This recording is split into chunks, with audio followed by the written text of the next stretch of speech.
Graça e paz a todos que nos ouvem e nos assistem aqui pela Rádio ISN, a rádio que ama a palavra. Nós estamos entrando no ar com mais um Bíblia em Podcast. Hoje estaremos trazendo mais uma vez um assunto muito relevante. Vamos estar conversando, tendo uma conversa bíblica e teológica com o pastor Vanderlei. Nós queremos, antes de entrar no assunto em que vamos falar hoje, dizer que você pode nos assistir através do YouTube e também através do Facebook dessa live que estamos tendo aqui na Rádio ISN. Você também pode nos procurar no YouTube e assistir as programações passadas e há muito mais conteúdo em dois canais, no Bíblia em Podcast e no Bíblia em Podcast Rádio.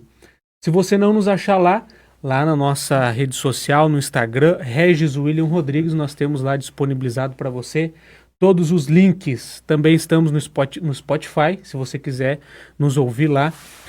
Nos procure, você com certeza vai ser abençoado com os conteúdos que nós estamos trazendo aqui. Falando sobre família, sobre escatologia, são vários convidados que dominam esses assuntos que estão sempre aqui participando conosco. Pedimos a você que você nos faça a gentileza aí de compartilhar essa live para que mais pessoas possam ser alcançadas com esse assunto tão importante que nós vamos tratar aqui hoje, que nós denominamos aí, foi denominado aí pelo pastor, um artigo que ele escreveu, que se chama A Teologia do Útero. E hoje nós trouxemos ele aqui, o autor deste artigo, para estar falando sobre isso, que é o pastor Vanderlei. O pastor Vanderlei, ele é casado com a Aline, pai do Daniel e também do Samuel. Ele é mestre em Novo Testamento e doutor em Teologia Prática e é professor na Faculdade Batista Pioneira de Ijuí e integrante do Colegiado de Pastores da Primeira Igreja Batista de Ijuí. Graça e paz, pastor, seja muito bem-vindo ao Bíblia em Podcast. Graça e paz, irmão Regis, é um prazer imenso estar aqui com vocês na Rádio ISN. E também desejamos aí saudações especiais aí aos ouvintes e telespectadores aqui da rádio. Muito bem. Nós vamos começar então conversando aí sobre esse assunto, esse artigo aí que o pastor escreveu. Gostaria de dizer a você que também você pode interagir conosco aí nos comentários, né? Você pode deixar o seu comentário. E nós estaremos aqui, na medida do possível, mencionando você aí. Alguma pergunta, alguma curiosidade que você quiser dentro desse tema, desse assunto, nós também estaremos aí reportando ao pastor Vanderlei, na medida do tempo, né, que ele puder aí nos esclarecer sobre esse assunto, que é um assunto que eu achei muito interessante. Antes de nós entrarmos aí no assunto, o pastor Vanderlei, a gente tem trazido aqui muitas pessoas, né, da nossa igreja ou não, né, de outras denominações, mas são pessoas aí que a gente acaba acontecendo, não acredito, conhecendo não por obra do acaso, né, porque para o cristão, né, acho que não, com certeza não existe obra do acaso, né, é Cristo quem faz todas as coisas, né? São cristocidências, né? São. E o pastor Vanderlei, ele é pastor do meu irmão, né? E da minha cunhada, e a minha cunhada vai ter bebê pela terceira vez, e tinha lá o chá, né? E eu não ia naquele chá.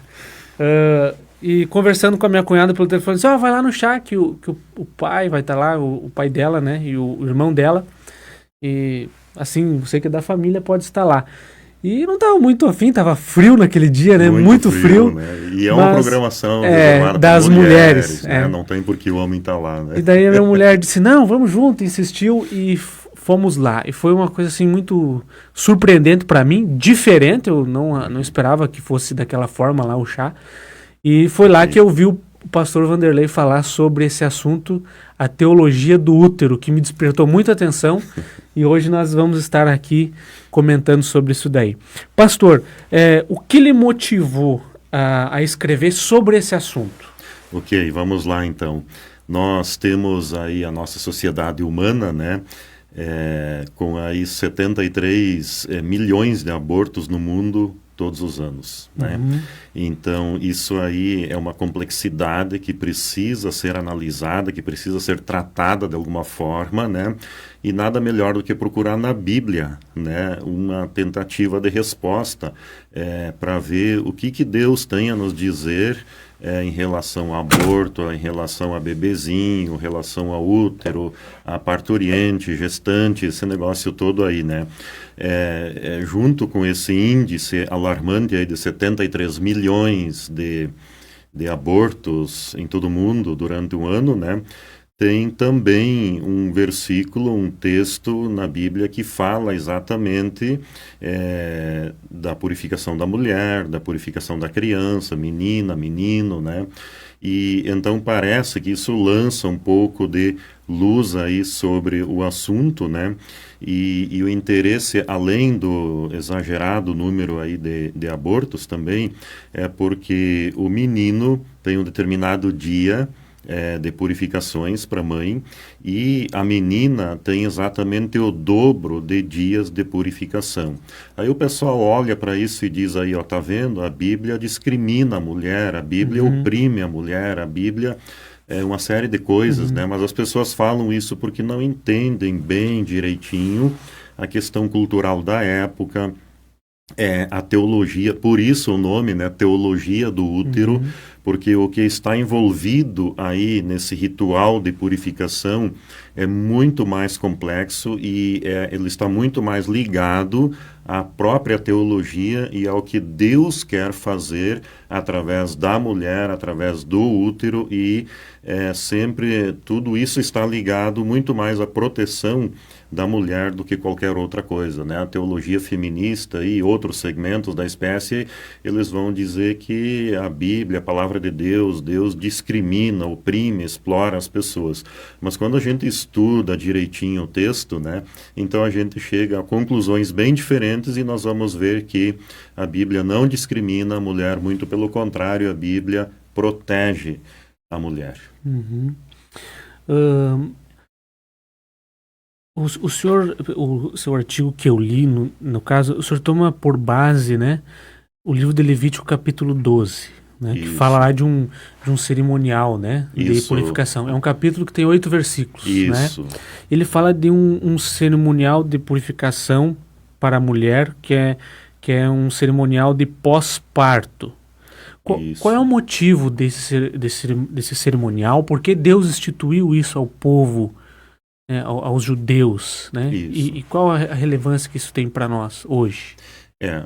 Antigamente, no Antigo Testamento, os judeus, eles acreditavam que o sangue estava muito ligado à vida, como está de fato, né? O nosso Deus é um Deus de vida, ele não é um Deus da morte, como tantos outros deuses que existiam naquela época. Então, para chegar até Deus, então deveria de ter essa purificação, né, que a pessoa não se aproximasse com sinais de morte, com sinais de violência de Deus, né? E uma outra questão também que está ligado aí a essa questão de purificação é a questão da contaminação.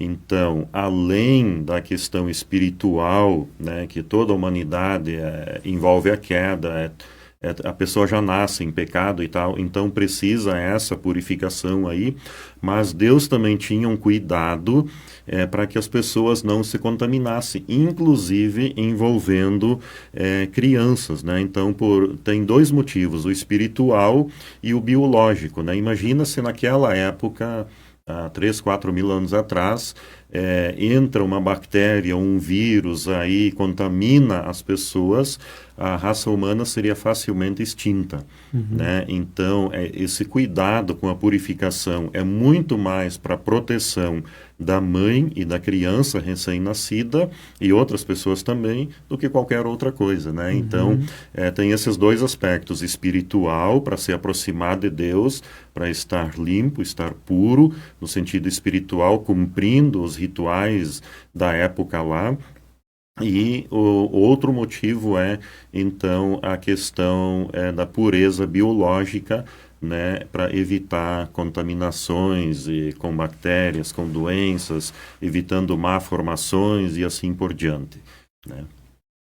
A intenção também era preservar a vida do povo, no caso, né? Por Isso, risco preservar a vida do de povo. uma doença. Doença, nós vamos ver ali uma questão do mofo, né? Por que que toda hora em Levítico está se falando do mofo? Porque o mofo, ele é composto por fungos, Sim. né? E que se não for exatamente cuidado, tratado, ele pode acabar contaminando as pessoas, trazendo doenças para o sistema respiratório e tal, né? Então, quando Deus coloca essas coisas aí que nós hoje olhamos e achamos que são muito mais regras e rituais da época que não tem nada a ver, quando a gente compara com a medicina, tem tudo a ver, né? Eram meios de proteção para que a comunidade, a sociedade humana da época não se extinguisse, né? Então são esses cuidados, né? E tem outros tantos cuidados também com animais, cuidados também com o corpo humano masculino, também tem cuidados, né? Por causa das secreções masculinas também tem cuidado, né?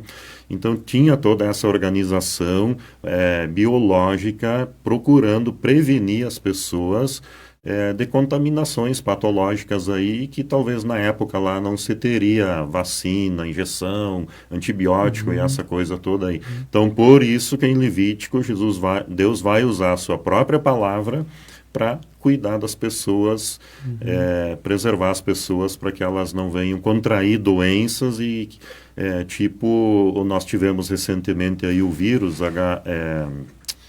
o Covid, né? Que acabou se alastrando por todo o mundo, foi uma pandemia, né?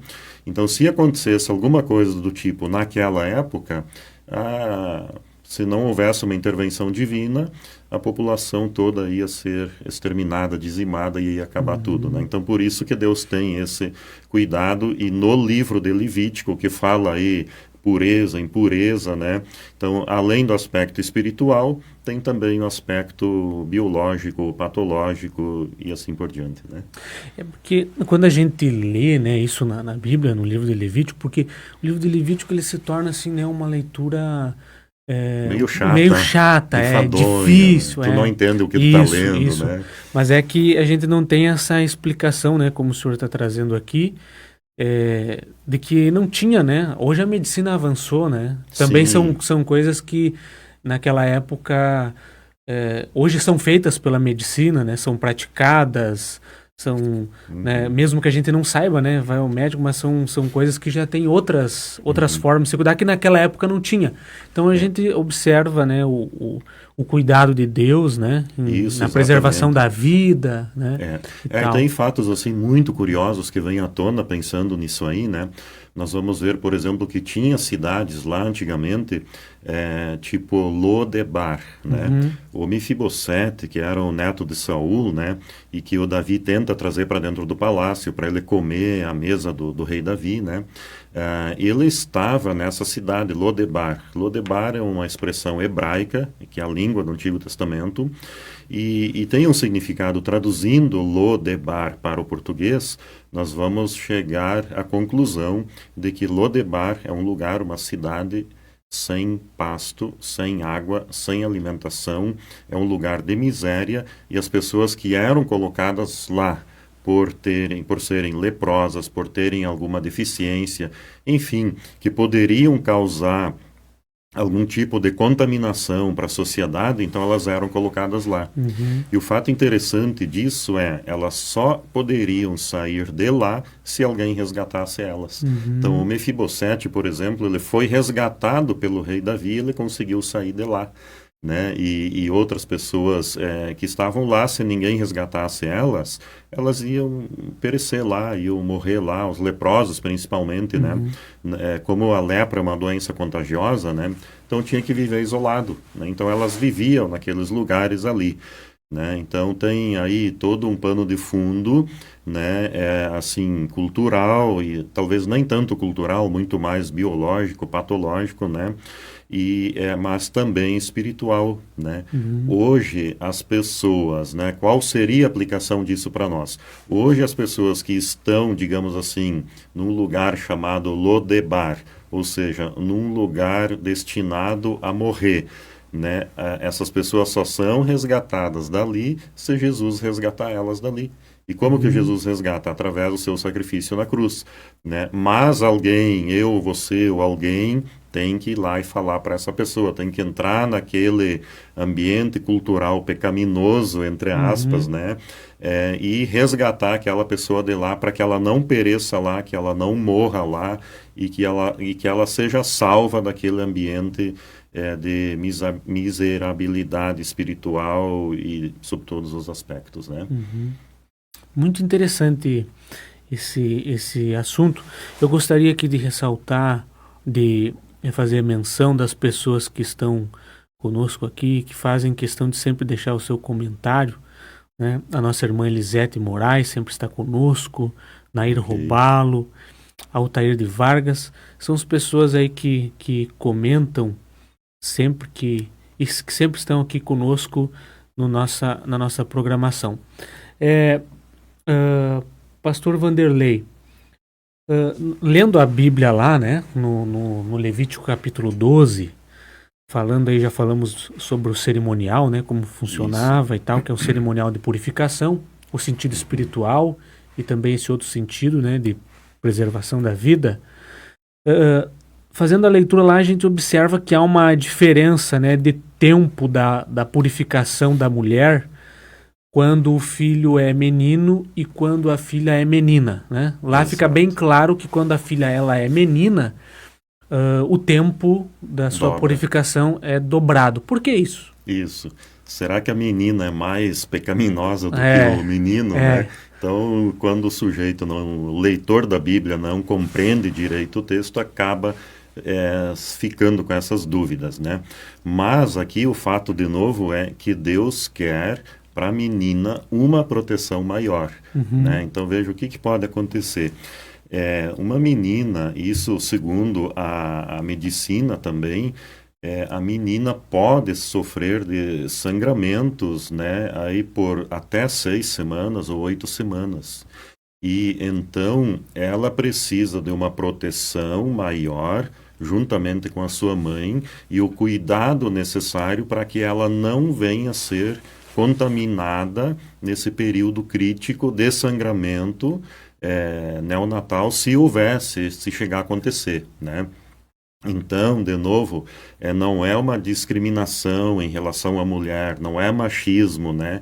É proteção, né? Como o menino não tem esse tipo de sangramento, seria uma menstruação, assim, muito, muito adiantada, mas são por questões biológicas da mãe e da filha que nasceu, né? A medicina explica isso perfeitamente. Então, pode ocorrer um sangramento mais prolongado e que o menino não teria. Então, para o menino, 40 dias de purificação, ok, ele está pronto. E para a menina, então, seriam 80 dias. Por quê? Porque Deus zela tanto para a menina? Porque a menina já é um lugar, o útero dela já é um lugar gerador de vida, mesmo que em potencial, mas Deus já quer proteger. Por quê?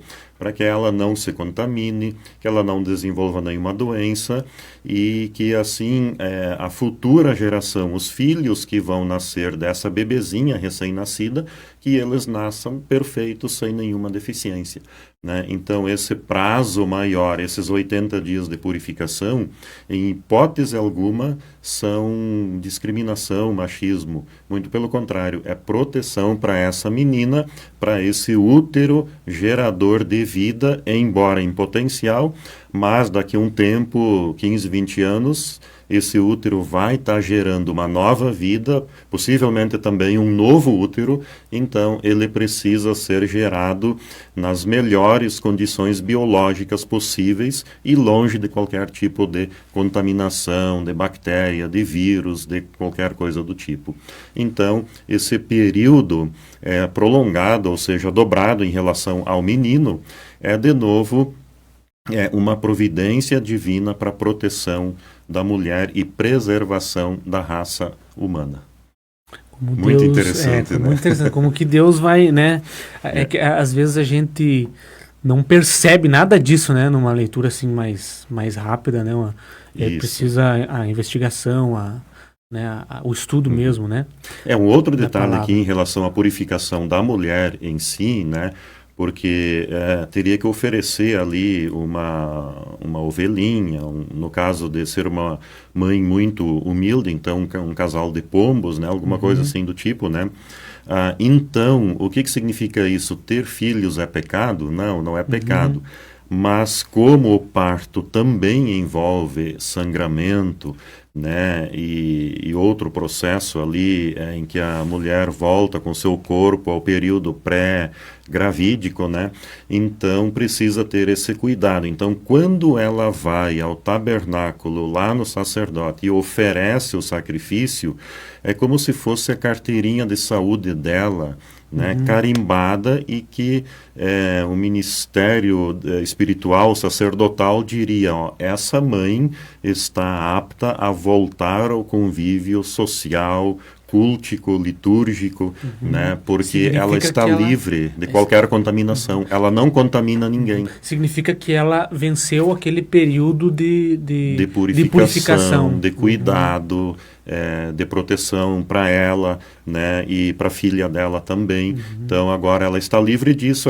Se ela der um abraço em alguém ou apertar a mão, ou alguém pegar a bebezinha dela, não será contaminado e também não vai contaminar, né? Então é tipo assim, ó, a minha carteirinha de vacinação tá ok, tá em dia.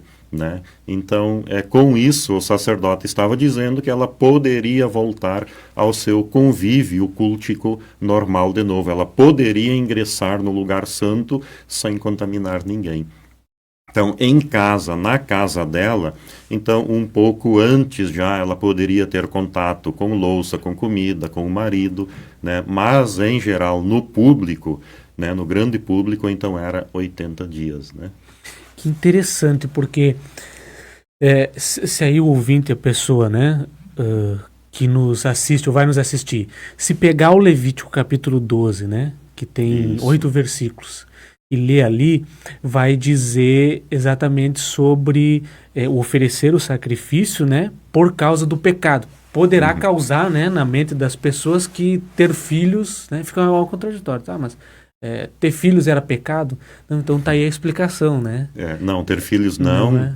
em hipótese alguma era pecado, Uhum. era apenas aquele ritual de sacrifício ali, porque envolvia sangue, sangue envolve morte, o nosso Deus é um Deus santo, um Deus da vida, então ele não quer sinais de sangue no corpo e que podem remeter a um comprometimento da raça humana, né?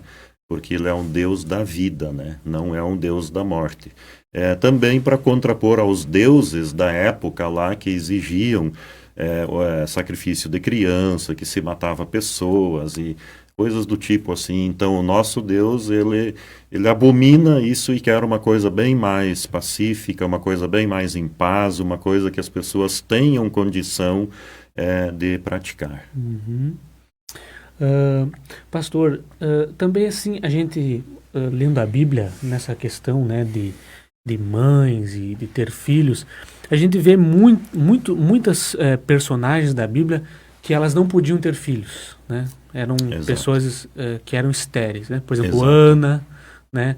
A própria Sara, Sara, né? uhum. Pessoas que não podiam ter filhos. Raquel também, né? Não podia Raquel ter filhos. também. É, isso era considerado naquela época uma maldição? O não ter filhos era considerado uma maldição e o ter filhos era considerado uma bênção? Uma Como bênção. que funcionava? Sim. Não é assim necessariamente considerado uma maldição, Uhum, porque quem fazia ou quem fazia a mulher estéril era o próprio Deus, sim. né? Os textos em hebraico lá, eles são claros em dizer que Deus fechou a madre, Deus Uhum, fechou o útero para que essa mulher não tivesse filho, né? E que depois, futuramente lá, o próprio Deus pudesse intervir, abrir esse útero para que essa mulher pudesse ter filhos, né? Um exemplo aí, além da Sara, esses que nós mencionamos, a Rebeca, né? Tem a Isabel, mãe de João Batista, né? Ela era idosa e era estéril, então é um milagre duplo para que ela tivesse filhos, né? O marido dela era estéril, era idoso também, né? Então não é assim tanto uma maldição. As pessoas viam no sentido assim, olha, aquela mulher ali não consegue ter filhos porque ela é amaldiçoada por Deus, mas era muito mais uma concepção cultural das pessoas do que do próprio Deus, né? Então se fazia muito essa distinção. Ó, essa aqui tem filhos, é abençoada, né? Essa aqui não tem filhos, está em pecado, Deus esqueceu dela, até por ser mulher, não tinha vez, não tinha voto naquela época, né?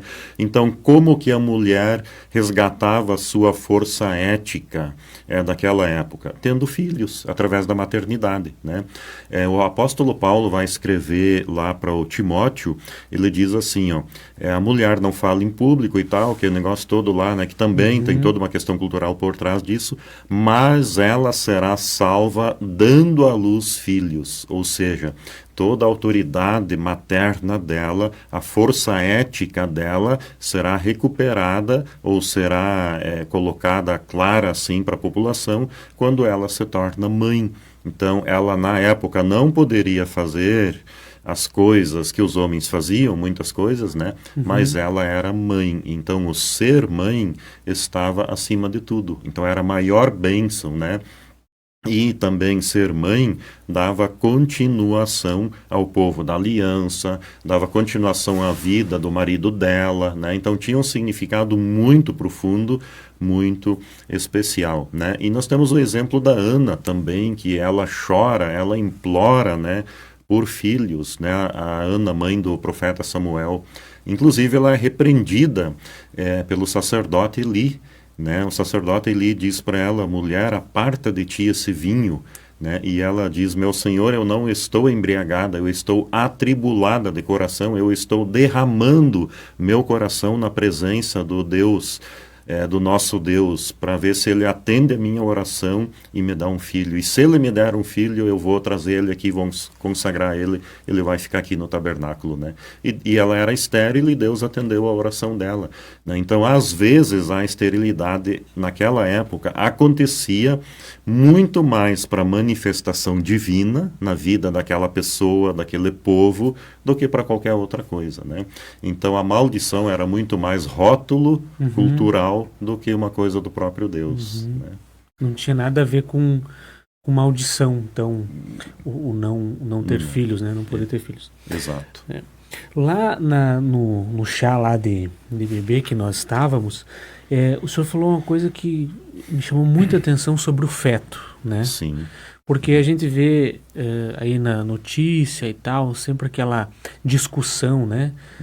Sobre os meses do feto, até que mês, né? A lei quando começa a vida, quando não começa. Isso, tal, até né? quando a lei permite que se pode abortar, que não se pode abortar. É uma discussão que gera muita polêmica. Mas as escrituras, né? A palavra de Deus, achei muito interessante isso porque o senhor trouxe, né, aquilo que a Bíblia diz, né? O que a Bíblia define como o feto já no ventre da mãe é considerado criança. Gostaria que o senhor explicasse, o feto no ventre da mãe é considerado criança. Ok, vamos esclarecer a Bíblia bem considera aí. isso. Isso, vamos esclarecer bem aí para o nosso ouvinte e telespectador aí, né? Existe aí todo um debate, uma discussão, e a ciência também parece que não consegue definir muito bem. E a própria Bíblia também, assim, não é muito clara, mas a gente consegue deduzir algumas coisas. Por exemplo, o autor do Evangelho de Lucas, né, o próprio Lucas era médico, né? Então ele tem uma autoridade quando ele escreve e usa termos medicinais. E ele vai descrever, falando lá do nascimento do Joãozinho Batista, de Jesus Cristo, né? Então, ele usa o termo brefos, que é um termo grego, né, para criança já nascida. Mas, quando ele vai dizer assim, ó, a criança se agitou no meu ventre. Ele não diz feto, ele também diz criança e usa o mesmo termo que na época se usava para criança, que é brefos, né? Então é como se a Isabel dissesse assim, o brefos, a criança no meu ventre se agitou quando ela viu a mãe do meu Salvador, que era Maria, né? Então disso se depreende, se deduz que naquela época o feto tinha o mesmo valor, ou seja, tinha a vida já de uma criança nascida, né? Porque os gregos usavam na medicina o mesmo termo, tanto para feto quanto para criança já fora do útero materno.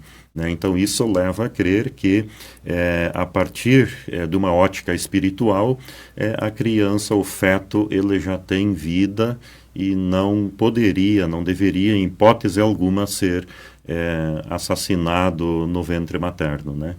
Então, e aliás, no Antigo Testamento também, a gente também percebe isso com o termo Yalet, né? Criança já nascida e feto usam o mesmo termo, né? Então, quando se usa um termo que é destinado à criança para feto, se conclui que aquele feto é uma criança, se conclui que é uma vida, né? E que precisa ser conduzida, a gestação precisa ser conduzida até o final, salvo raras exceções, e aí sob orientação médica, né? Então, ou quando representa um perigo para a mãe, né? Mas aí quem decide isso aí são as pessoas que têm autoridade nessa área, que é a medicina, né? Mas, a princípio, aparentemente, o feto é uma vida, né? Claro que também não se consegue precisar a partir de quantas semanas, né? Mas o que está claro para nós é que a gente deve proteger o feto e cuidar e proteger tanto o feto quanto a mãe também, né? E aí tem uma coisa importante, talvez muitas pessoas, muitas mães e possivelmente incentivadas pelos companheiros, pelos maridos, né, a praticarem o aborto, porque não sabem exatamente o valor de uma vida, o valor de um ventre, de um útero, que não é um cemitério de criança, né, ele é um lugar gerador de vida. Se esse pessoal aí, adeptos do feminismo, da teologia feminista, da libertação feminista, se esse pessoal entendesse o valor de um feto, talvez iriam pensar duas vezes antes de incentivar uma mãe a fazer um aborto, né? Então, quando se estuda mais, no sentido mais aprofundado, esses termos hebraicos e gregos, a cultura da época, a medicina da época, né? Então se chega a umas conclusões assim, que a gente precisa preservar a vida. Talvez a mãe diz assim, mas eu não tenho condições de criar. Não tem problema, leva a gestação até o final e depois entrega para doação. Tem milhares de casais, de famílias esperando bebezinhos para adoção. Né? Então não há necessidade de abortar em hipótese alguma, a não ser sob orientação médica. Né? Lá também o senhor falou, né, sobre os cuidados da mãe, né, quando ela está grávida, né?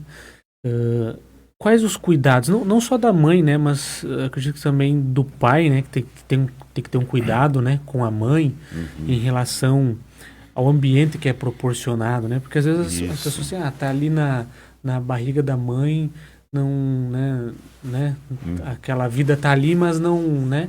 Não está entendendo o que está acontecendo aqui fora. E o senhor explicou lá que não é bem assim, né? Tem que proporcionar um ambiente, né? Os ambientes que frequentam os pais enquanto, né, a mãe está gestante tem que ser controlados. Como é que funciona isso? Ok. A criança absorve muita coisa, segundo as pesquisas da medicina, psicologia e tal, né? Ela absorve muita coisa do que a mãe está vivendo, né?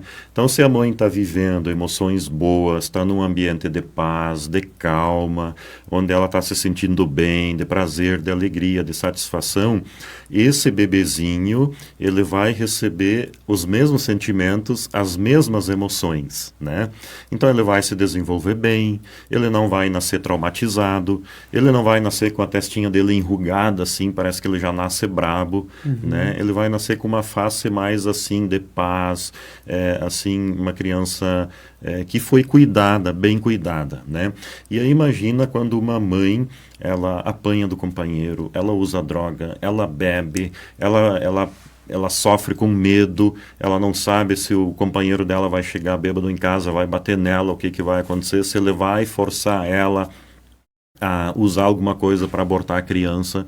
Então a criança também pode absorver algumas dessas coisas negativas, violentas, e quando ela nasce, ela já traz um pouco disso na sua vida, nas suas emoções, né? Então, essa criança, muito provavelmente, ela será mais propensa a ter traumas, a ter dificuldades de relacionamento, a se relacionar bem na sociedade, a se desenvolver bem, porque isso nós temos lá no nosso projeto crianças que têm dificuldades em aprender a ler, escrever, se relacionar, outras não têm.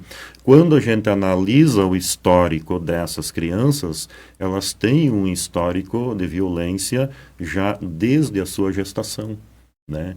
E então, salvo raras exceções, essas crianças vão nascer já de certa forma com o seu emocional comprometido, né? Porque a mãe usa medicamento para abortar, ou usa medicação forte quando ela sofre violência, né? Quando ela está depressiva, quando ela está com medo, está em pânico, né? E tudo isso, de alguma forma, acaba se transferindo para esse bebezinho em formação e corre o risco de ter uma má formação também, né?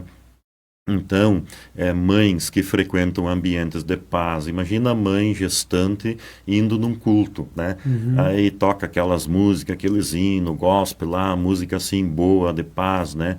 Ela ouve a pregação lá do pastor. Depois, quando esse bebezinho nasce, a mãe traz ele no culto, parece que ele já conhece as músicas, a voz do pastor, das pessoas, né? Então é muito mais fácil a vida para esse bebezinho se comparado em relação àquele bebezinho que nasce num ambiente de violência, né? Imagina aí a mãe passa o tempo todo ouvindo aí uma música funk e tal, né? Negócio violento. Vai ser muito mais difícil para essa criança se desenvolver, né? Então, se recomenda para a gestante, para a mãe, que ela frequente ambientes bons, que ela fique em paz, que ela evite medicação, drogadição, fumo, bebida alcoólica, né? Que siga rigorosamente as orientações médicas dos postinhos de saúde, né? Para que essa criança se desenvolva bem. Vai ser bom para ela, para a criança, para a mãe, né, que vai ter um filho saudável, né? Então vai ser bom para a sociedade, vai ser, assim, digamos, econômico para o Estado, porque não vai ficar precisando ficar aí dispensando medicação para essa criança. Então é uma série de fatores. E quando a gente olha para a Bíblia, tudo isso já está previsto na Bíblia também, né? E não é para colocar a gente dentro de um cercadinho, de um quadradinho, ter uma visão limitada. Muito pelo contrário, é para proteger a sociedade, proteger a família, proteger a criança, proteger a mulher. Né? Apenas isso, né? O senhor sabe que esse ponto, né, do ambiente da criança foi algo que, depois de ouvir lá, isso que o senhor comentou, né, falou no chá de bebê lá da minha cunhada, eu estava num curso teológico, né, em sala de aula, e ali estava sendo falado sobre família, né? E eu comentei isso, eu ouvi um pastor assim, no chá de bebê e tal, falando sobre mãe, né, sobre esse aspecto aí, né, da gravidez e partos e tal. E uma colega lá do curso, ela disse, eu passei e vivi isso aí, né? Daí ela começou a contar que ela viveu toda a vida dela, né, adolescência e tal, com a sensação, era um sentimento, uma coisa que ela tinha, uma sensação de que ela ia apanhar, né? Ela estava no trânsito, né, parada no sinal, parece que alguma coisa ia acontecer, ela ia apanhar, alguém ia bater nela, né? E ela foi, assim, muitos anos vivendo com isso, com essa sensação e tal, Até que um dia ela descobriu, a mãe dela resolveu contar uma história para ela que ela nunca tinha ouvido ainda, né? De que a mãe dela apanhava, né, do pai dela quando ela estava grávida, né? E a mãe dela, sem nunca ter conversado, disse para ela, olha, o teu pai, quando eu menos esperava, eu estava apanhando. Eu não sabia o dia nem a hora, quando menos esperava, eu estava apanhando. Então ela pôde entender, isso que eu sinto, de repente, seja... Alguma coisa alguma relacionada Isto. quando ela estava no ventre da mãe dela, e a mãe dela teve esse pânico, esse medo, né, sem saber o que vai acontecer agora, vou apanhar ou não vou apanhar, como que vai ser, né? Acabou transferindo isso para o bebezinho também, de alguma forma, né? E ela não sabia, né, não tinha explicação disso, né, não entendia o porquê disso, aí ela acabou entendendo, né, sobre isso aí. É uma questão muito importante, né, muito séria, né, o ambiente, né, o ambiente que se frequenta. E que as mães, as famílias, né, os companheiros, maridos, precisam ajudar. Aliás, uma coisa importante que a Bíblia também diz que o homem, na Bíblia, o homem, ele é protetor e é provedor. Então, proteger o quê? Proteger a companheira dele, proteger a esposa dele durante o período de gestação, relacionamento conjugal. O papel do marido, do homem, é sempre de proteção. Né? Então, por isso que a Bíblia diz para o homem amar a sua esposa, né? Exatamente para prevenir ela desses casos aí de violência e que podem trazer sérias consequências. Né? Então, de novo, a Bíblia orienta de maneira positiva para que as pessoas sejam protegidas. Né? E, então, às vezes, assim, o homem pensa, nossa, eu tive uma mulher aqui, tive outra ali, mais ali, né? Segundo a Bíblia, o homem de verdade mesmo não é aquele que conquista várias mulheres. O homem de verdade mesmo é aquele que conquista a mesma mulher todos os dias da sua vida. Né? Então isso é ser homem, né? Conquistar todos os dias a mesma mulher. Conquistar qualquer mulher aí fora, em qualquer esquina, é fácil, qualquer um faz. Mas conquistar ela, a mesma, todos os dias, é um outro padrão de vida. E esse é o padrão bíblico que Deus tem para o homem e para a mulher, para uma família bem cuidada, bem estruturada, bem fortalecida e, consequentemente, também uma sociedade bem cuidada, bem fortalecida, né? Então, se hoje o Brasil vive aí altos índices de violência, por que é isso? Nós temos uma sociedade violenta. Por quê? Porque a família tem muita violência na família, que é a célula menor de uma sociedade, de um corpo maior. Né? Assim como o nosso corpo humano é composto por milhões e bilhões de células, né? A sociedade maior de uma nação também é composta de células minúsculas, que são as famílias. Quando essas células começam a se desintegrar, começam a se estragar, né, que é o que a gente está vivendo hoje em larga escala, que é a desconstrução familiar, então o corpo maior, que é a sociedade brasileira, também começa a entrar em parafuso, em desintegração, o certo começa a virar errado, o errado começa a virar certo, né? Então tudo vira uma confusão. Por quê? Porque não há mais princípios lá na célula menor, que é o núcleo familiar. É isso que acontece. Muito importante, muito importante mesmo. O senhor estava falando aí sobre o ambiente, né? O ambiente, né, para o bebê, né, para chegar do bebê, ele tem que ser um ambiente de paz, de amor, né? Eu me lembrava também de um curso que eu fiz quando eu fui quando minha filha, antes de nascer, né, minha esposa estava grávida, o hospital lá disponibilizava um curso, né, para pais iniciantes, e a enfermeira lá que conduzia, né, esse curso, ela explicava exatamente isso que a criança no ventre da mãe, né, ela tem, ela ouve, né, ela tem os sensores, né, do que está acontecendo no mundo fora, né, e uma coisa que me chamou a atenção é que ela dizia, né, a mãe, né, está com o bebê lá no ventre, né, e aqui fora tá uma bagunça, né? Todo mundo em casa, né? Conversando bem alto e tal. E quando nasce a criança, né? Que a criança está dormindo, todo mundo fala baixinho. E, na verdade, isso não é necessário, né? Porque a criança já no ventre, né? está acostumada. Já está familiarizada. Isso, que ela vai dormir tranquilo. E aí o senhor falava, né, da igreja, como é importante, né? A mãe, o pai estarem na igreja, para que, né, a criança já desde o ventre ouça o louvor, ouça a voz do pastor, né? Vai se familiarizando com tudo isso daí.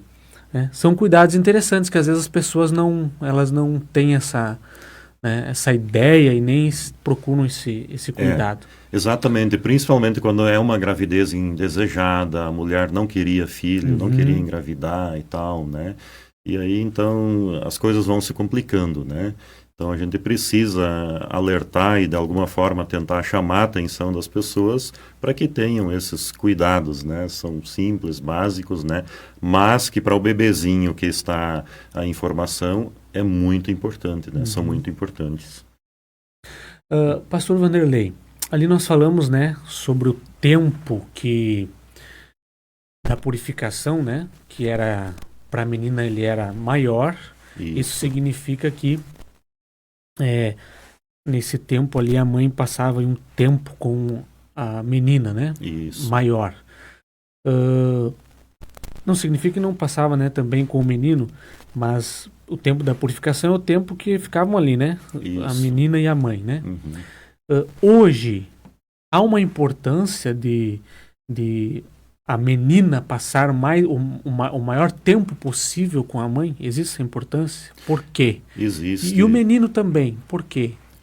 Existe até dentro da medicina aí um debate sobre a humanização do atendimento de mãe e filha e sua família juntos para o desenvolvimento da criança, do bebezinho, né? Então, como nós já mencionamos antes, né? Então, a menina, quando ela nasce, ela já é um futuro potencial gerador de vida. Então, quanto mais tempo ela ficar com a mãe dela, junto com a mãe dela, sendo amamentada pela mãe, né? Então, tudo isso vai ajudar ela na formação emocional dela, na formação do corpo dela também, e preparando ela para a vida dela, para quando ela mesma estiver grávida no futuro, né? E vai trazer benefícios para a próxima gestação dela, né? Então, são preparos que a Bíblia vai trazendo e a própria medicina também, né? A gente vê aí nos programas de amamentação, por exemplo, né? N benefícios para mães que amamentam seus filhos, né? Se desenvolvem melhor, né? Então, há uma grande importância aí, principalmente para as meninas, quanto mais tempo estiverem junto com suas mamães, melhor, né? E aí também, de novo, existe aí uma certa complexidade, uma certa preocupação com as crianças que vão muito cedo para a creche, né? E são privadas do amor, do afeto materno, né? Então, tem uma série de consequências aí, digamos, quando a criança chora, a mãe consegue liberar o leite para amamentação muito antes do que quando ela está longe da criança dela, né? Então são coisas assim, né? Que normalmente as pessoas acabam não sabendo, mas questões hormonais aí do relacionamento mãe-filha que acabam envolvendo e facilitando o desenvolvimento dela, da filha, né? Quando está junto com a sua mãe, né? Então, por isso, esse tempo maior da mãe junto com a sua filha. Diferente do menino, o menino ali nos 8 dias tem a circuncisão e pronto, acabou, vai sarar, vai curar e vai se desenvolver bem. Né? Não exige tantos cuidados como a menina. Né? Então, por isso, né? Hoje, né, a gente vê que a sociedade mudou muito, né?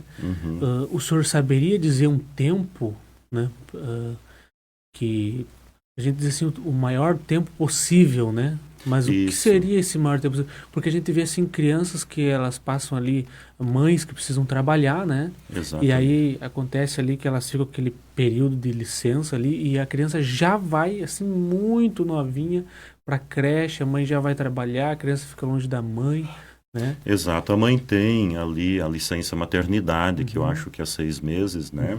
Então tem esse privilégio, né? E é uma questão também de tentar se programar para ficar aí no mínimo 1 ano, 1 ano e meio com essa criança, cuidando, amamentando, alimentando, conversando, né? E desenvolvendo esse afeto, passando esse afeto para essa criança, porque essa criança vai reconhecer a voz da mãe, né?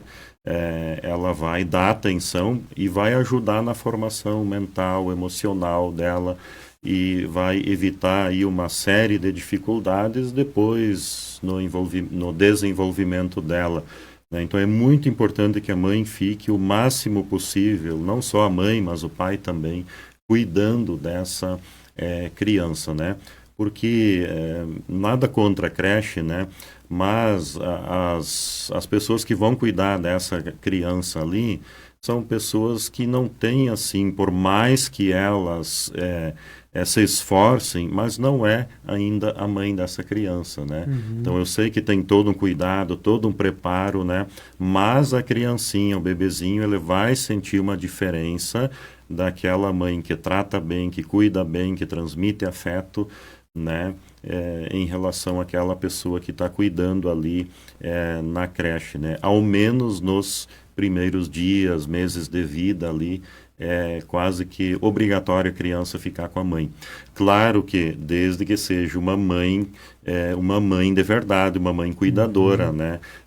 Porque há casos aí que é melhor que a criança vá para adoção, vá para a creche, vá para a escola, vá para qualquer lugar, menos com a mãe biológica. Existe também isso, essas exceções, né? Então precisa aí analisar e também tudo isso tem aí a orientação médica também muito importante para isso.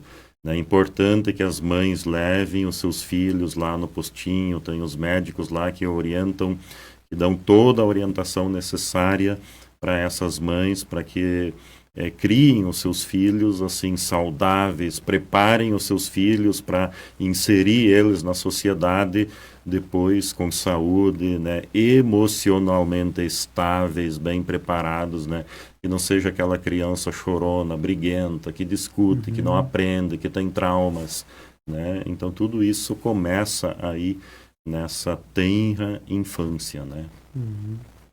O senhor tem lá no bairro Tomé de Souza um projeto que tem lá, né? O senhor também trabalha com crianças. O senhor gostaria de falar alguma coisa sobre esse projeto lá? Isso, nós temos tipo um projeto social onde a gente recebe crianças no sábado, das 15 horas até as 17 horas, onde a gente recebe elas, a gente dá abraço para elas, a gente dá afeto para elas, dá atenção para elas, dá carinho para elas, né? E também tem a escolinha delas, onde elas aprendem princípios éticos, morais, cristãos, né? Como não falar palavrão, não brigar com coleguinha, não praticar bullying, né? Coisas assim, né?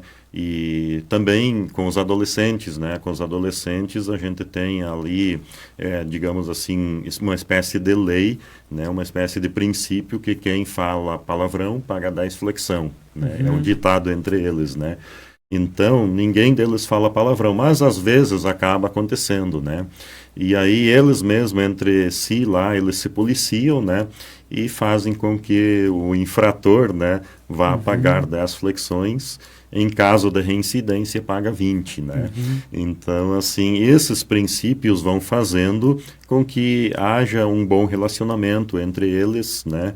E a gente cuida deles assim também no sentido para que eles se desenvolvam bem, sem violência, sem assim agressões, sem palavrões, né? Porque o palavrão sempre está relacionado à pornografia, né? Não sei se vocês já pararam para pensar, mas todo palavrão vem da pornografia, né?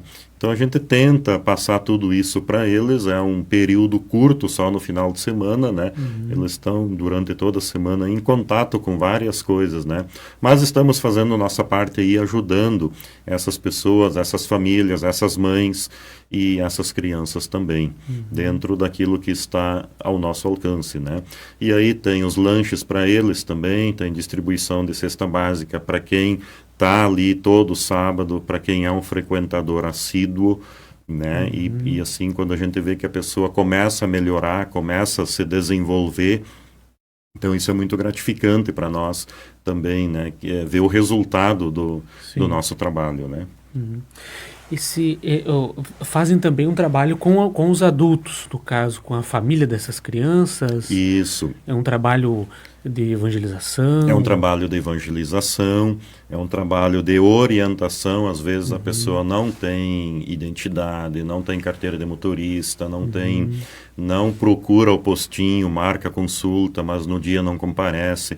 Então a gente incentiva as pessoas a regularizar a sua situação, documentação, criança sem certidão de nascimento, né? Então a gente ajuda os adultos a regularizar as suas situações. Casais que já estão juntos há 10, 15, 20 anos, têm 4, 5 filhos, né? Então a gente ajuda eles, incentiva eles também a colocar a sua vida conjugal, legal, em dia também, né? Porque senão o cara fica ali, vai fazer qualquer coisa. A primeira coisa que a pessoa pergunta, estado civil. Sim. Aí o cara não sabe o que dizer, eu tô mais ou menos, não sou casado, mas tô morando junto, amaziado, amontoado, essas... Então, o cara sempre tem que estar dando desculpas, e isso cria uma cultura na vida da pessoa de sempre ter que estar dando uma desculpa, inventando uma mentira e tal. Então a gente tenta organizar a vida das pessoas para que elas sempre possam falar a verdade e que a vida delas também seja real e seja verdadeira, né? Não precisa ficar escondendo coisas, maquiando coisas, né? Pode falar, eu sou casado há tantos anos, casei semana passada, não tem problema nenhum. Né? Mas aí isso é uma proteção também para a pessoa, para que ela se sinta bem, recupera a dignidade da pessoa, né? É muito chato, assim, não é que é chato, mas assim, é meio, assim, desconcertante para uma mulher quando ela tem que dizer que ela está juntada com o cara, mas o cara não confia nela o suficiente para casar com ela e acaba prejudicando o relacionamento desse casal, né? E então para o homem não tem muito significado, mas para a mulher, a parte feminina, a parte emocional tem muito significado. Então se o cara está junto com ela já há 10 anos, 20 anos, então, por favor, case com ela, assuma o seu papel, né? Assuma a responsabilidade com a sua esposa, né? Senão daqui a pouco alguém vai dizer, cara, tu tá com um produto aí sem procedência, né? Assim, tipo, tá com a mercadoria sem nota, como é que tu vai comprovar que essa mulher é tua? Eu vou pegar para mim, porque tu não tem nenhuma documentação que ela é tua, né? E aí começa uma série de problemas, né?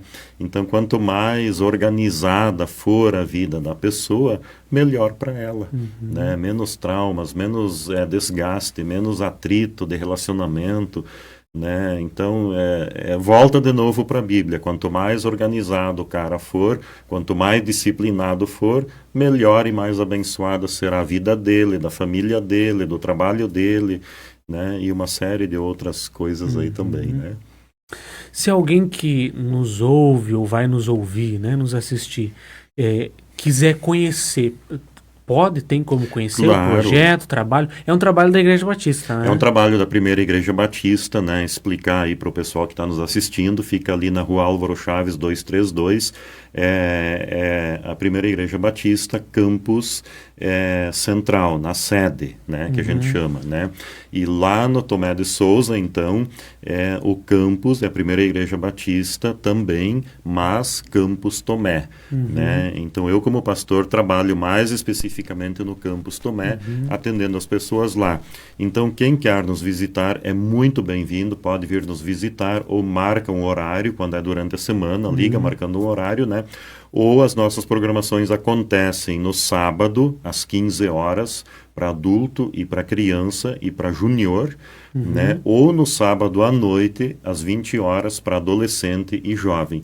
E no domingo de manhã, das 9 horas da manhã, das 9 às 10, a gente tem um culto público que daí é para todas as pessoas, todas as faixas etárias. Mas no sábado à tarde e à noite, a gente classifica um pouquinho por faixa etária, porque é uma forma didática para ensinar melhor as pessoas, né? Sobre o artigo aí que o senhor escreveu, que nós falamos da teologia do útero, se alguém quiser ter acesso para ler, né? Isso. Como é que faz? Pode digitar no Google, Teologia do Útero e Vanderlei Alberto Schach, que vai aparecer ali já, é só baixar o artigo e pode ler o artigo, né? Até depois eu vou deixar aí o link para ti, né? Se alguém quiser entrar aqui no site da rádio e tal, né? Daí pode baixar e pode ler. E vai ser muito importante as pessoas lerem. Se tiver dúvidas, também não entendeu alguma coisa, porque o artigo é um pouco assim de caráter acadêmico, né? Então pode gerar uma certa dificuldade de compreensão, né? Mas a gente já simplificou bastante aqui também, né? Então eu vou deixar depois o link de acesso aqui na rádio, né? E a pessoa pode fazer contato aqui e pode baixar o artigo e pode ler e pode distribuir, né? Não tem direitos autorais, né? Quanto mais pessoas tiver contato e acesso e ler, melhor para os bebezinhos que vão nascer. Sim, né? Com certeza. Foi muito bom, pastor Vanderlei. Embora eu não consiga dizer o seu sobrenome, eu só disse aqui. Né? Tem que ser alemão, tem que falar alemão para poder pronunciar meu sobrenome. Né? Foi muito bom tê-lo aqui, conhecer mais do seu artigo, também do trabalho lá do Tomé de Souza, que eu conheci aquele dia, achei muito, muito bom, muito interessante, que Deus abençoe e continue abençoando lá o trabalho de vocês. Eu gostaria de pedir que o senhor deixasse um conselho, né? Então, para os pais que pensam em ter filhos, né? Sobre os cuidados que se deve ter, né? Já no período da gestação, os ambientes aqui que nós falamos, né? Isso. Um conselho aí para os pais. Uma coisa importante, partindo da Bíblia e desse artigo aqui, é que os pais levassem a sério a teologia do útero, ou seja, o ventre materno, porque o útero das mulheres, ele é uma espécie de lugar santo da mulher, né? Quando a mulher fazia lá o seu ritual de purificação, era muito mais ela e Deus do que ela e o sacerdote, né? Então é muito mais uma coisa dela com Deus. E as mulheres ali se entendem também, falando bem. Só para vocês terem um exemplo aí, a Mariazinha, a mãe de Jesus, quando ficou grávida, ela foi lá na Isabel, né, a idosa estéril, que também estava grávida, e olha só, elas passaram 90 dias conversando, né, as duas grávidas, uma virgem nova grávida, no outro extremo a outra idosa, estéril e também grávida. Então elas tinham muito assunto em comum para conversar, as duas estavam grávidas, né, então elas levaram a sério ali o ventre materno delas e a importância disso, né? Então a Bíblia nos diz que Deus, ele traça, ele faz, ele molda cada parte do nosso corpo no ventre materno. Então é como se Deus tivesse lá no Santo dos Santos das mulheres, formando, conversando com aquele feto que ele está gerando, né? Então é muito legal, é muito profundo isso, né? Então uma gravidez, ela precisa ser levada muito a sério, porque tem um significado espiritual, teológico muito grande. Por quê? Porque toda vez quando Deus está para se manifestar para a humanidade, ele não faz isso através de um grande imperador, de um grande rei, de um grande presidente da república, não. Ele faz isso através de um feto, através de um útero, né? Através de um bebezinho. Foi assim com Jesus, foi assim com João Batista, foi assim com tantos personagens da Bíblia, né? Então, uma gravidez é algo de grande responsabilidade, é algo muito legal, muito bom ser mãe, ser pai, é uma satisfação muito grande, né? Mas que seja levado a sério, porque Deus está agindo ali naquele útero, ali naquele lugar que é uma espécie de santo dos santos das mulheres, porque naquela época a mulher não tinha acesso ao lugar santo, era só para os homens e só os sacerdotes, né? Então Deus é como se ele criasse um ambiente que só elas entendem e percebem, e como se Deus estivesse sendo cultuado através da formação de um feto, através daquele lugar gerador de vida, né? Então, por isso que eu costumo dizer que o útero materno, ele não é um cemitério de criança, ele é um lugar gerador de vida onde Deus está atuando, né? E se a gente for, o nosso tempo está acabando aqui, né?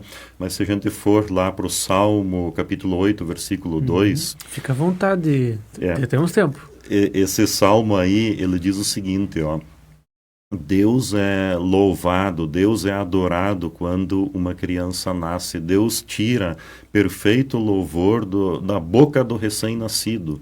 Ora, mas que louvor o recém-nascido tem? Ele só chora, né? Ele grita, né? Desesperadamente. Mas o inimigo de Deus, Satanás, que tentou, talvez, interromper essa gestação causando aborto, quando essa criança nasce e ela chora, o inimigo de Deus é humilhado. Quem é o inimigo de Deus? Nos Salmos a gente nunca sabe direito quem é, mas aqui nesse caso, possivelmente é o diabo, né? Então, quando esse bebezinho nasce e chora desesperadamente, o inimigo de Deus, que é o diabo, é humilhado. Mas quando essa mãe pratica o aborto, então o diabo está lá: eu venci. Mas quando o bebezinho nasce e grita e chora, é como se esse bebezinho está dizendo assim: eu venci o aborto, eu nasci, Deus seja louvado. E o diabo é humilhado, né? Então é muito interessante essa teologia da criança, essa teologia do útero, essa teologia da mulher na Bíblia, né? É muito profundo, é muito mais profundo do que a gente pode imaginar, né? Então, o meu desejo aí para as mães, né, aquelas mulheres que ainda não são mães, que possam assim fazer uma organização para ter os seus filhos, né, vários filhos, né, mas que seja algo assim com uma visão espiritual sobre a gestação, sobre a relação sexual, sobre a gravidez, sobre o nascimento, né, que tenha uma visão espiritual. Por quê? Porque Deus está atuando especificamente ali, Deus está operando ali naquele lugar que é o útero, que é o ventre materno, que é o santo dos santos feminino, né? Então esse é o meu desejo aí para todas as mamães, papais, e também que as nossas crianças da nossa cidade, de todas as pessoas que estão nos ouvindo, sejam crianças consagradas para Deus e que sejam, na fase adulta, grandes homens e mulheres usados por Deus para construir uma sociedade melhor e menos violenta. Pastor Vanderlei, muito obrigado pela sua presença aqui. Eu que agradeço a oportunidade aí. Foi muito acessível aí com nós, né? Nos atendeu e veio aqui no Bíblia em Podcast falar aí sobre a teologia do útero. As portas estão abertas, a hora que o senhor ia escrever outro artigo, livro. Sei que o senhor também tem livro, né? Tem livro, Infância em Perigo, né? Que trata também. Aí eu descrevi a história do então Lar da Criança Henrique Liebig, né? Como que ele nasceu, a importância do cuidado da criança, né? A criança que é violentada, que vem de uma situação complexa, né? O cuidado dessa criança e os planos que Deus tem também com essa criança, né? Assim, tipo, o que eu vou fazer com aquilo que fizeram de mim, né? O que eu vou fazer agora? Eu fui, digamos assim, violentado na infância. O que eu vou fazer com isso aí agora, né? Quando eu digo eu estou me referindo a uma criança que disse isso. O que eu vou fazer com aquilo que fizeram de mim?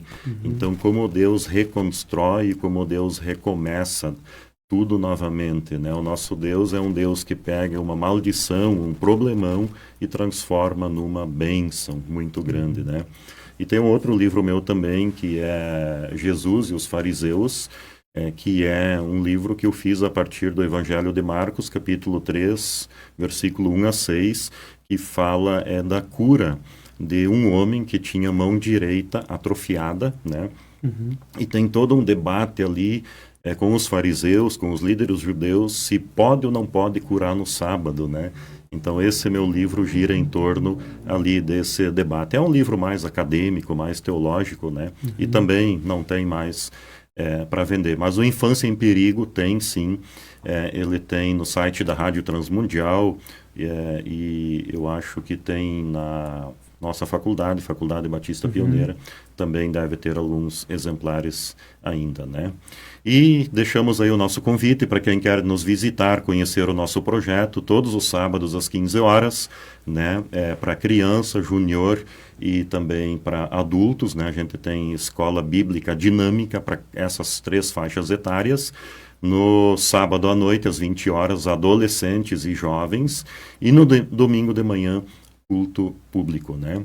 E aí temos outros projetos também, como o projeto PCD, né? Que é um projeto que atende as pessoas com algum tipo de deficiência, né? E mais ou menos 20% da população brasileira tem algum tipo de deficiência. E a gente quase não vê nos arraiais evangélicos, nas igrejas, nos cultos, pessoas cadeirantes, pessoas muletantes, pessoas surdas, cegas. Surdo até que tem, né? Mas as outras deficiências não estão sendo contempladas. Essas pessoas existem. E onde que elas estão? Por que elas não têm oportunidade de cultuar? Então a gente estamos abrindo um caminho para que essas pessoas tenham acesso público também para poder cultuar Deus, sendo que para Deus a alma sempre é perfeita, né? O corpo pode ter alguma imperfeição, né? Mas a alma é perfeita e merece toda a atenção, todo o carinho por parte da igreja, por parte do evangelho, líderes políticos, líderes religiosos, né? Porque essas pessoas também merecem a salvação e perdão dos pecados. Então seria isso aí, muito obrigado aos ouvintes, telespectadores que nos assistiram aí, obrigado pela paciência. Qualquer dúvida, liga aqui para a rádio, manda um e-mail, manda um WhatsApp, a gente está aí disposto a ajudar vocês. Muito obrigado pela oportunidade, Deus abençoe, e Deus abençoe aí vocês da rádio também, usando vocês aí para disseminar ao máximo, né, o evangelho, a palavra de paz, palavra de esperança, palavra de reconstrução. Muito obrigado a todos.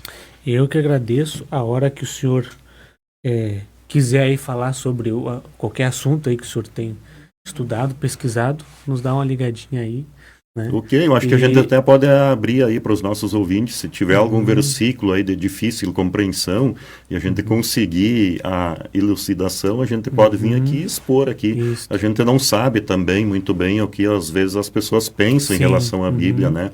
E mandando as suas dúvidas para cá, estarão nos ajudando a preparar aí artigos, livros, outros podcasts e tal, né? Sim. Muito obrigado então, pastor Vanderlei. Como já disse, as portas estão abertas, né? Se o senhor não me ligar, eu vou ligar para o senhor vir aqui de novo. Foi muito bom. Estamos à disposição aí. Foi muito bom a sua vinda aqui. Agradecer você que ficou conosco até agora, você que vai nos ouvir depois. Nosso muito obrigado, né, pela sua atenção. A nossa intenção, o desejo do nosso coração é apenas de contribuir, né, para com o crescimento aí de todos nós, crescimento no conhecimento da Bíblia, no conhecimento teológico, né, e também na vida espiritual de cada um, e também alcançar aí o maior número de pessoas com o Evangelho da Paz. Muito obrigado mesmo de coração, que Deus abençoe a sua vida, e na segunda-feira que vem nós estaremos aqui de novo para mais um Bíblia em Podcast, onde nós estaremos falando mais aqui sobre a questão da rádio, como tudo começou aqui. Vai estar conosco o nosso diretor aí da rádio, o irmão Adriano, que também comentou aqui. Muito obrigado, Adriano, está nos assistindo. Ele vai estar aqui contando como Deus tocou na sua vida, abençoou sua vida para que nós hoje pudéssemos estar aqui através desse meio de comunicação anunciando Jesus. Tá bem? Muitos assuntos outros aí nós teremos no decorrer do mês de setembro, e com certeza vai ser uma bênção. Que a graça e a paz do Senhor Jesus esteja com todos nós. Até segunda que vem.